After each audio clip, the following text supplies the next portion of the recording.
I came to Kentucky in 1991. You know that now, to teach at the University of Louisville. I had a lot of debt from college. And so I applied to teach in the Governor Scholars Program right away. They hired me. They sent me to a community called Murray, Kentucky.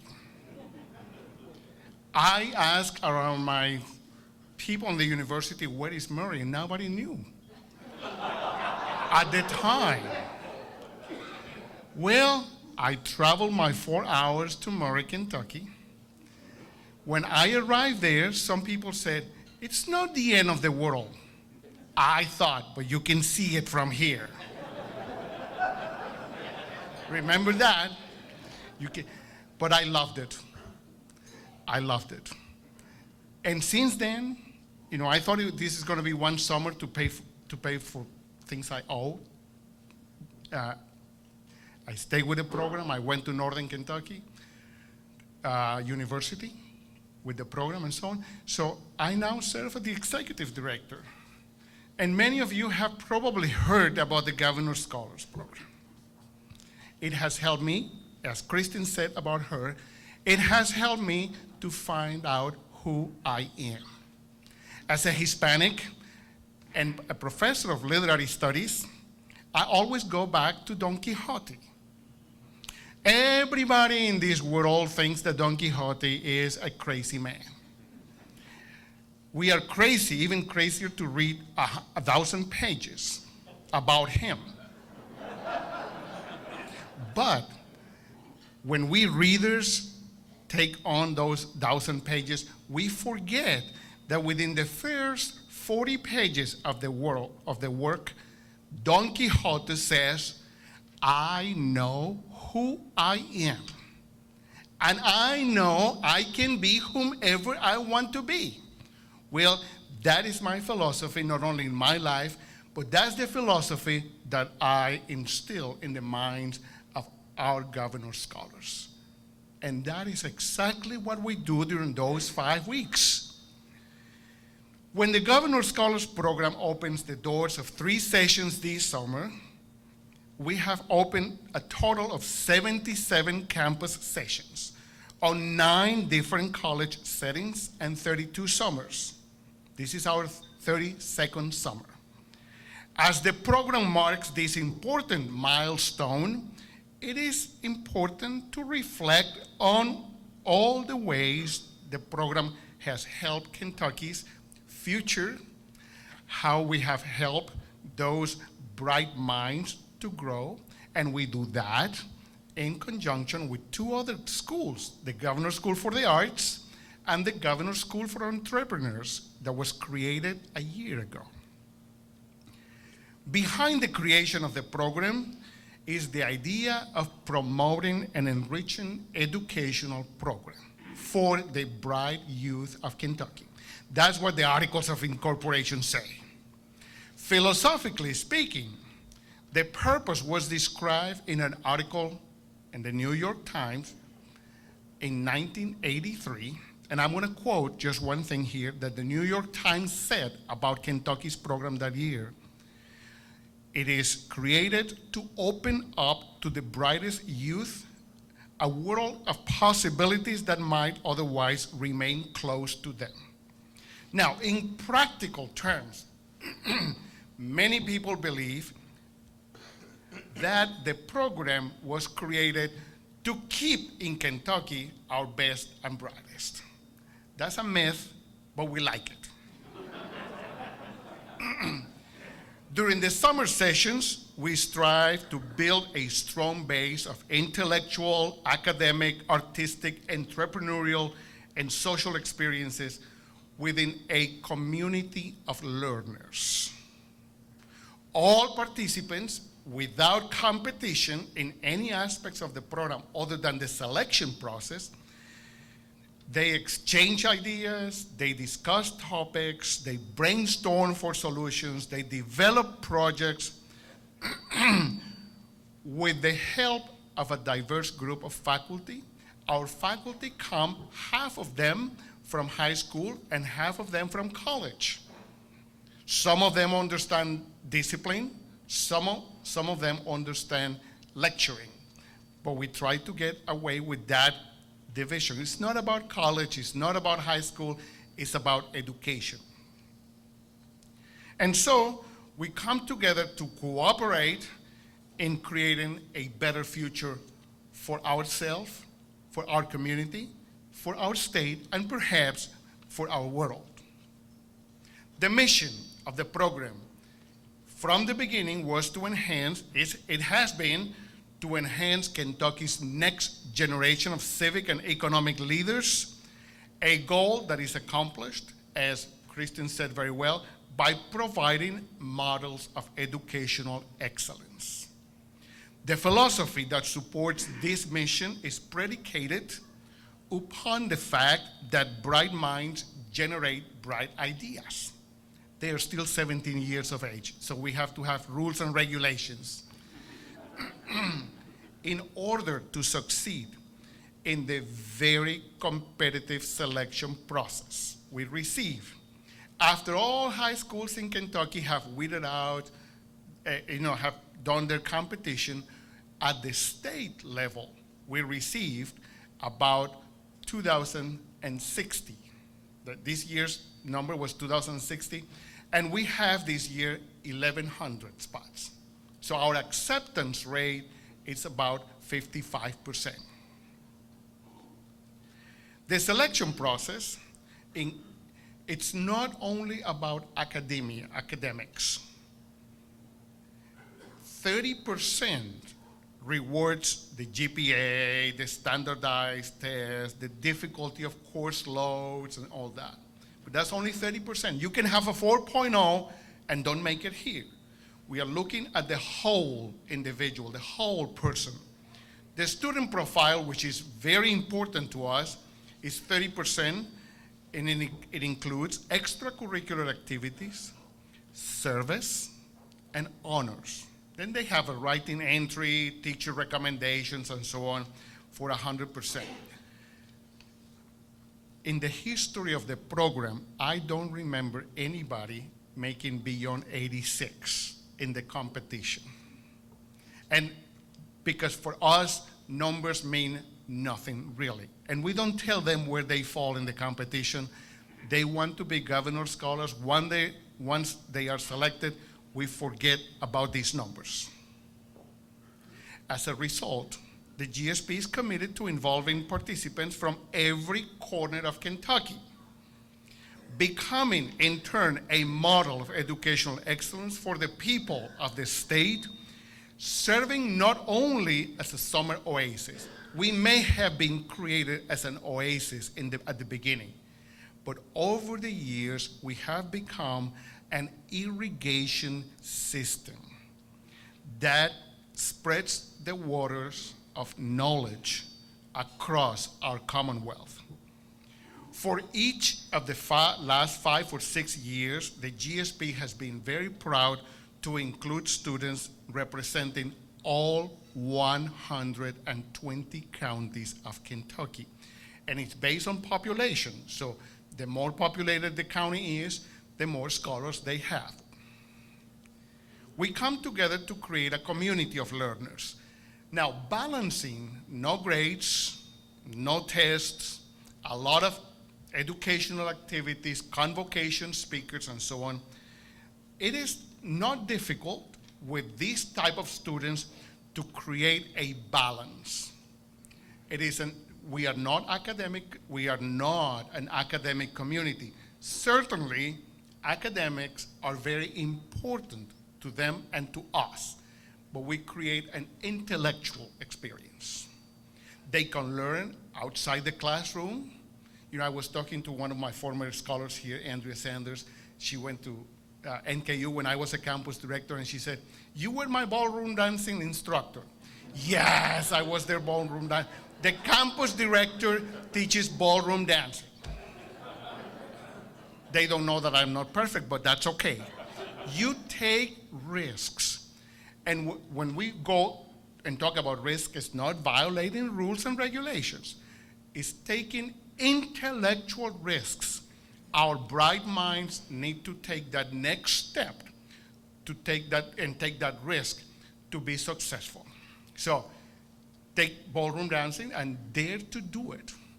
We have a showcase every week, and we encourage them to participate in this talent show, because in this community, as we always say, if one succeeds, everyone does. If one fails, everyone does. And so without criticizing those who take the courage to go to the stage, we encourage them to read a poem, to dance, to do skits, and so on. A few years back, on one of our campus, one girl decided to do a song, and she forgot the lyrics. And the entire community began, in the theater, began humming. And at the end, she remembered. They all sang together, and it was the most beautiful moment. Nobody remembers that she forgot the lyrics. Everybody remembers that the whole community came together to help. And we use a lot this word community, but we have classes. Our classes are not the traditional classes. We have modes of mathematical thinking. And they can do origami and think mathematical things by building origami pieces. We have astronomy, but we have the more traditional ones, literary studies, that's my favorite, of course, and many other classes we offer, but we ask them to take a risk and branch out and take something different. For our high achievers, the GSP provides a safe place to take those risks under the guidance of passionate faculty, RAs, and administrators. In addition to the curriculum, we have activities, both mandatory and optional. Field trips, we have to keep them busy.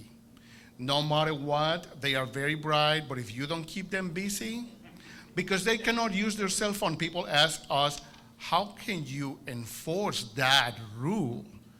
Well, they cannot use their cell phones away from their rooms, and they abide by that. Ms. Morrison, you know that? You're a mother. How they do that? It's easy for us, because in this community, the students understand that with rights come responsibilities. That's the civic engagement that we do with them all the time. Of course, I will say the state of Kentucky is not going to pay a $2 million budget for you to come here and be on your cell phone. You can stay home. But they understand that very quickly, and then they create this community. The philosophy of the GSP is to balance that freedom of learning with rules and regulations. We struggle with that. Our rules and regulations are clear, and if the students violate one of the non-negotiable rules, they will have to go home. We have had very few of those in the past. We cry with them when we send them home, but they are going home. But we don't have an academic freedom per se, as we say, because these are 17 years, students at that age, we don't have that academic freedom that we have in college, but we want an intellectual freedom to learn. And balancing that is not easy, especially when we have 3 campuses and 1,100 students coming from all over Kentucky. So this is what we expect. Go to the next. This is what we expect. We tell the students, you have to be flexible. And the way we say is, in this world, we hear many people when in the work environment saying, this is not my job. Well, we tell the students, you gotta be flexible. To be leaders, you have to be flexible. There is no job description. For leaders, there is no job description. You hear oftentimes, it's not my problem.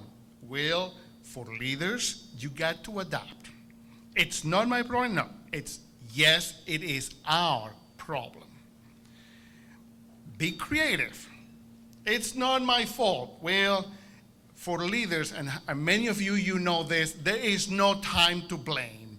When there is a problem, you gotta go and solve that problem. And that is important for the youth to understand.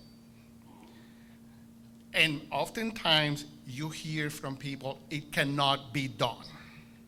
Well, trust. Trust your ability and trust the ability of those of your peers and create it. And they will.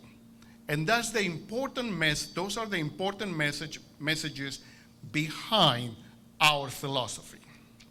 The GSP logo is a tree. And as in any tree, we know what's above the tree is what we see. Above the ground, that's what we see. And that is, according to a book that I read a few weeks ago that just came out in 2014 called Grounded, about leadership. If you have not read it, that's okay. But the book is called Grounded. And I picked it up at a bookstore at the airport, in one airport. And I picked it up because the cover of that book, it's a tree like this. And surely enough, within the first 40 pages, I said, this is truly the philosophy of the GSP. What you see above the tree is what you do. What you don't see below the ground is who you are. And who you are drives what you do. And who you are is the foundation that you have on your healthy roots. So following these three, we always say we grow tomorrow's leaders. We grow tomorrow's leaders by providing tools to identify problems, by helping others be creative in life, school, workplace, and community, by developing the ability to recognize when to be a leader and when to be a follower, by learning how to achieve our highest potential, and be self-aware. Self-awareness is extremely important. How healthy your roots are, and this comes from that book called Grounded, will determine if you as a leader, and this is our message to our students, if you as a leader bend, break, or stay rooted when the storm faces you, or when you face the storm. After 5 weeks, the students go back home, but bright ideas, bright minds generate bright ideas. They get from all our colleges and universities, they get from all our colleges and universities generous scholarships. We don't provide that. We provide the ground for them to grow. 85% of the 2011 Governor Scholars who enter college in 2012 are in this, went to college in the state of Kentucky at different institutions. Our mission is not to send them to state colleges, but they understand after 5 weeks how wonderful the state of Kentucky is, and they are grateful for that. Whether they attended college in Kentucky or outside Kentucky, they received, the 2011 received $68,000 in 4-year scholarships average. Overall, since 2004, when we began collecting this data, our Governor Scholars have received more than $300 million in scholarships. Now imagine for 31 years and now entering the 32nd. Our students are all over the nation. In Kentucky, we know from those who we have, from whom we have good addresses, it's about 18,000 of them. 77% live here in Kentucky. Now, whether they live here or somewhere else in the nation or around the world. They are educators, entrepreneurs, artists, Olympic athletes, and congressmen. Through their service and their leadership, they serve as beacons whose impact radiates within and beyond our communities. In 1983, when the program was created, the business community also helped then Governor John Y. Brown create this program, and we have been since then. We are a 501c3. We are not a state agency, and I'm not a state employee, although we receive 75% from the state, and the other 25% from the beginning, we raise it. So I work with the legislators and the governor's office, get the money. Hal Smith gets the private from the foundation, and all the money goes to the same program. It's free of charge, zero tuition. But this public-private partnership has helped us grow from 250 students in the beginning to 1,050 last summer. The Office of the Governor and visionary legislators recently increased 50. So we are now at the 1,100 mark. And as my good friend Tom Preston said in an editorial a few weeks ago in the Herald Leader, because of this, the Commonwealth again forges ahead. In 1993, when I joined the National Association of Governor Schools, we had more than 30 states with programs like this. Over the years, we have come down to 14 states, and nobody has grown except Kentucky. Arkansas is the closest one to us, and from the beginning, they had 400, they still have 400 students. They do have 3 more days than us, yes. They have almost 5.5 weeks. But that makes us proud. We have grown from 250 to now 1,100 students. As the GSP has grown, its core values remain the same. While we at the GSP still pay tribute to our founders' utopian ideal. This is the Don Quixote thing, it's all idealistic there.